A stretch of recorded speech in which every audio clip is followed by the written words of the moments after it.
What up, world? This is the Goal Net recording live here from outside of Chicago. We're actually in TGN Hockey Gear Labs today. Depending on where I go with this video, might shift locations, but had to film a little bit, not where I plan to do golf stuff. Not that anybody matters, but you see weird stuff in the comments sections. You get proactively used to being chirped. Today we are here to talk about the Matzilla. And I'm going to do some comparisons to other mats as well. This mat is a 5x5 classic T-line mat. So look at the fibers. As you can see, very, very thick. And a couple interesting things about this mat will definitely be the price point and effectively the trial period that it comes with as well. So for the specs on this Matzilla Turf, it's listed at like 1.125 inches, so just a shade over an inch. It's a 100% nylon turf, and it is a dark green color. And through my mat research, I've learned there's a few different terminologies. This I would call a T-line mat, which means it's very similar to a strip, which might be 30 feet long, at a higher end driving range, where some days they're going to let you hit off the grass, some day they're going to tell you hit off the mats, and when the mats are one big long 10-20 foot line, that's called the T-line mat, and that's how I would describe this. So if we take a look at the turf here, this is incredibly thick, very fluffy turf. As you can see, you can compact it very easily. And holding the tape measure up against it, you can very clearly see Matzilla is delivering on their claims. It's a little bit over an inch in turf. Some other mats, which you'll see, I found they don't live up to how thick that they say the turf is. All right, so let's talk about the high points of this mat. First and foremost, it's the cost. Standard retail on this mat, available through True Turf's Matzilla website, is $180. I was fortunate enough to find this one on eBay for $150. So I think it'd be very tough to find a T-line mat that is so thick and plush for that price. And then just the look and feel, it just feels high quality. You could definitely see a driving range having these. And the color, believe it or not, if you test as many mats as I have over the past couple weeks, color actually kind of matters. Some of them look very cheesy.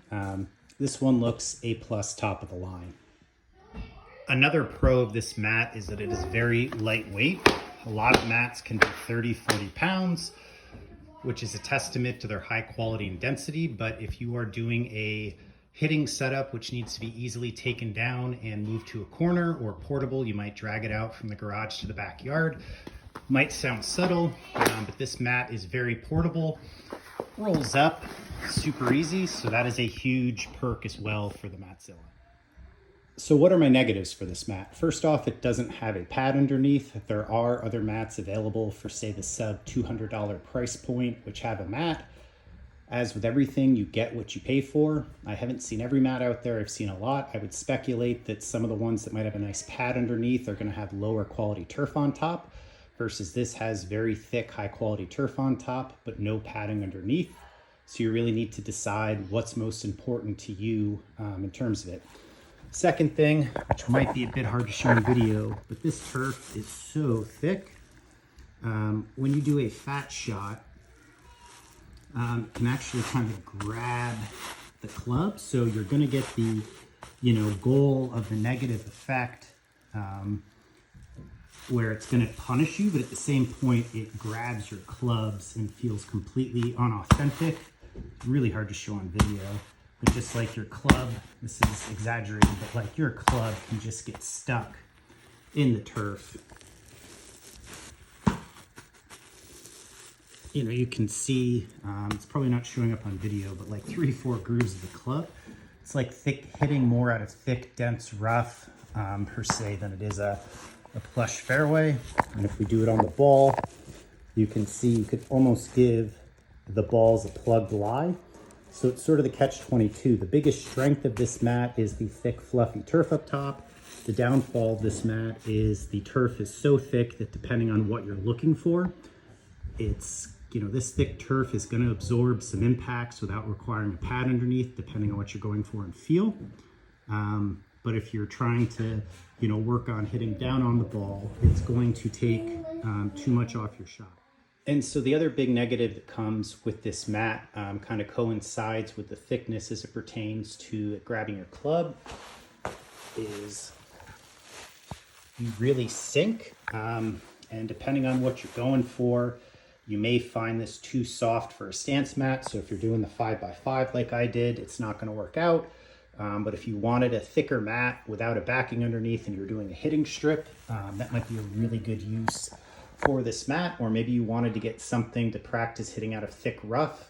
If you're doing a home sim, another great option, but as you can see, you really sink down in this stuff. And just for a point of reference, the tee on the right, the strip, is the Easy Tee Hybrid from SimTurf. And as you can see, pressing down, this is much firmer. This is much softer, and the mat thickness is different. But you can just see, looking at this, this is a much sort of firmer turf. But where we come here, see how fluffy that is. We go back here and you see how it condenses. So even though on paper both of these mats look very similar, no backing, the 1.125 inch turf thickness, this is very dense, versus this is very loose and fluffy. I wouldn't say there's a wrong way to do a mat. It's really a preference of what does the end user want in a mat. And one thing I forgot to hit on earlier with the positives in this mat, and maybe that's a great way to do it, talked a couple positives, a couple negatives, we're back to positives, is that this mat has a full 30-day satisfaction guarantee. So you can buy this mat if you're on the fence, hit it, try it in your backyard, in your garage, wherever you're going to use it. And then at the end of 30 days, if you're not happy, just contact Matzilla and mail it back. Only responsible for the return shipping. So overall, I think this might be one of your best options on the market if you are truly limited to, say, a sub $200 price point, which if you're buying a mat, in my head before I started this process, that seemed like a really reasonable budget. And so if that is your budget, this is going to be one of your best options. However, as you start to get into the rabbit hole of what are the nuances of mats, even though I don't know if the costs are necessarily justified, after testing some of the more expensive mats, which are $400 and up, you start to see that it's sort of the nuanced feel of the turf under your feet, the turf interaction with your club, thick pads underneath for impact absorption. Those are some of the things that change as you go up in mat price points.